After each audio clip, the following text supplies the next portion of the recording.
Hello friends, welcome to வசனம் சமையலறை. வசனம் சமையலறையில் இன்னைக்கு தயிர் சாதம் எப்படி செய்யறதுன்னு பார்க்கலாமா? சூடான கடாயில் ஆயில் விட்டுட்டு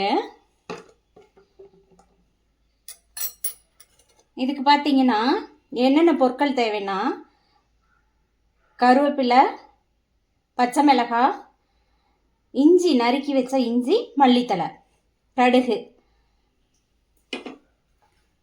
கடுகை போட்டு பொரிய வச்சிடலாம்.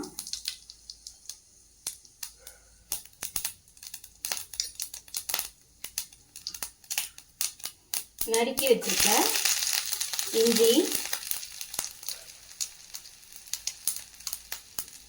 பச்சை மிளகாய்,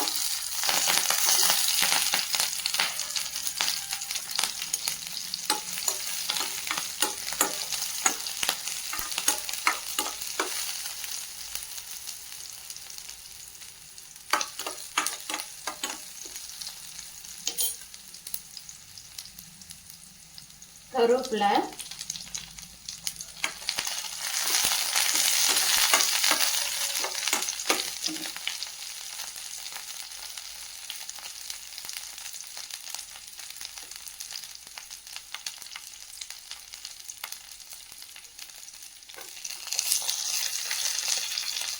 மல்லித்தலை.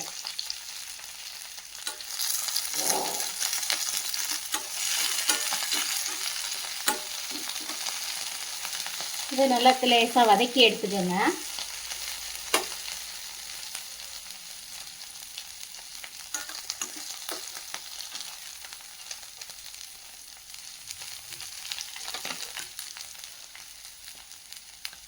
இப்போ சாதத்தை வடித்து எடுத்து வச்சுருக்கோம். சாதத்தை நல்லா குலைவாக கொஞ்சம் வடித்து எடுத்துக்கோங்க. இதில் இப்போ தயிர் எடுத்துருக்கோம். தயிரில் 2 கரண்டி தயிர் போட்டுக்கோங்க.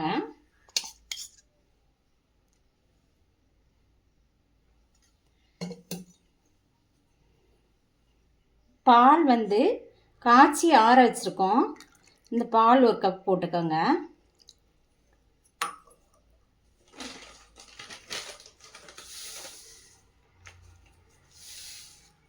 சால்ட்டு சாதத்துக்கு தேவையான அளவு.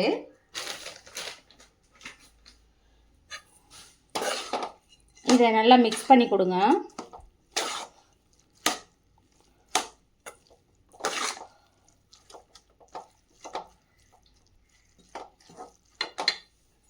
தயிர் வேணுங்கிறத நீங்கள் மிக்ஸ் பண்ணிக்கலாம். தேவைன்னா இன்னும் கொஞ்சம் கூட மிக்ஸ் பண்ணிக்கோங்க.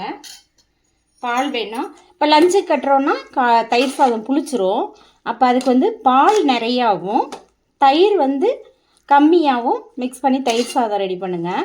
இப்போ இதை கிளறினதில் ஆல்ரெடி தாளித்து வச்சுருக்க இஞ்சி, கடுகு, கருவேப்பிலையை மிக்ஸ் பண்ணிக்கலாம்.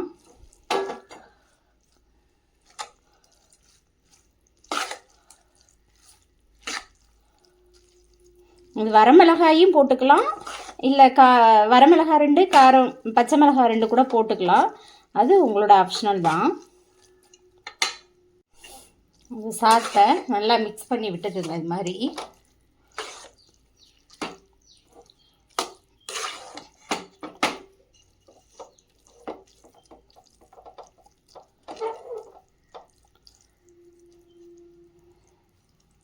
இப்போ தயிர் சாதம் ரெடி ஆயிடுச்சு. இந்த தயிர் சாதத்து கூட ஊறுகாய், உருளைக்கிழங்கு, அப்பளம்லாம் வச்சு எது வேணாலும் உங்கள் டேஸ்ட்டுக்கு என்ன சைட் டிஷ் வேணுமோ அதை வச்சு சர்வ் பண்ணி சாப்பிட்லாம்.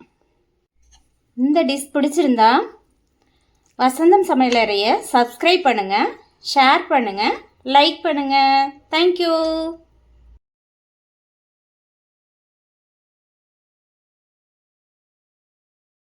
சதுரகிரி, வெள்ளையங்கிரி இந்த மலைகளுக்கெல்லாம் நீங்க போயிருக்கலாம். ஆனா அது அந்த அளவு கஷ்டம் கிடையாது இந்த மலையை கம்பேர் பண்ணும்போது.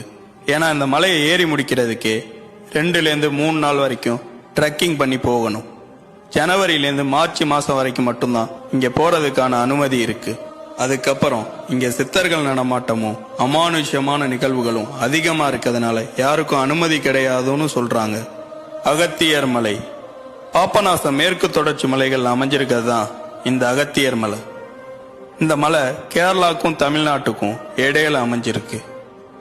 அந்த மலைக்கு போயிட்டு வந்தவங்களாம் என்ன சொல்றாங்கன்னா, ஆக்சுவலா இந்த மலை மேல இருக்கும்போது 1 மணி நேரம்ங்கிறது கீழே கம்பேர் பண்ணா 6 மணி நேரத்துக்கு சமம்னு சொல்றாங்க.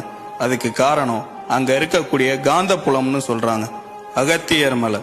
இந்த மலை முழுக்க வித்தியாசமான அபூர்வமான மூலிகைகள் நிறைஞ்சிருக்கான். அதுலயும் கையாவதி அப்படிங்கிற ஒரு செடியை சுவாசிச்சா உங்களுக்கு பசி தாகம் எதுவுமே எடுக்காதான். வருஷ கணக்கா சாப்பிடாம இருக்க முடியும்னு சொல்றாங்க. இந்த ஒரு செடியை தப்பான நோக்கத்தோட தேடி போறவங்கள இந்த காடே திசை மாத்தி விட்டுருவோம்னு சொல்றாங்க. இங்க இருக்கக்கூடிய மிகப்பெரிய மர்மமே இதுதான், திருமந்திர குகை. இந்த மலையோட ஒரு பகுதியில தான் இருக்கான் அந்த குகை. இந்த குகைக்குள்ள பாதாள உலகமே இருக்குன்னு சொல்றாங்க. அது மட்டும் இல்ல, இந்த குகைக்குள்ள போனா சித்தர்களோட உலகத்துக்கே போலான்னு ஒரு ஐதீகம் இருக்கு. இந்த பாதை அவ்வளோ எளிதா எல்லார் கண்ணுக்கும் தெரியாதான். இந்த மலையில வருஷத்துக்கு 1 முறை மட்டும் நீல நிற ஒளி தெரியுமா. அது தெரியிற அன்னைக்கு மட்டும்தான் இந்த குகையோட பாதை திறக்கும்னு சொல்றாங்க. ஒருவேளை அந்த பாதை திறக்கிற அன்னைக்கு உள்ள போறவங்க திரும்பி வர முடியாது. இங்க இருக்கக்கூடிய இன்னொரு மர்மம் ஒற்றை கண் உருவம். ஆக்சுவலா இந்த மலையில அடிக்கடி ஒரு ஒற்றை கண் ஒளி தெரியுமா. அது விளக்கும் கிடையாதான். அதை இந்த மலையோட காவல் தெய்வம்னு நம்புறாங்க. ஒருவேளை அந்த ஒற்றை கண் உருவம் யாரையாவது பார்த்தா அவங்க அதே இடத்துல சிலையா மாறிடுவாங்கன்னு சொல்றாங்க. இத பத்தி நீங்க என்ன நினைக்கிறீங்க? அகத்தியர் மலை போயிருக்கீங்களா? கமெண்ட் பண்ணுங்க. மறக்காம நம்மளை ஃபாலோ பண்ணிக்கங்க.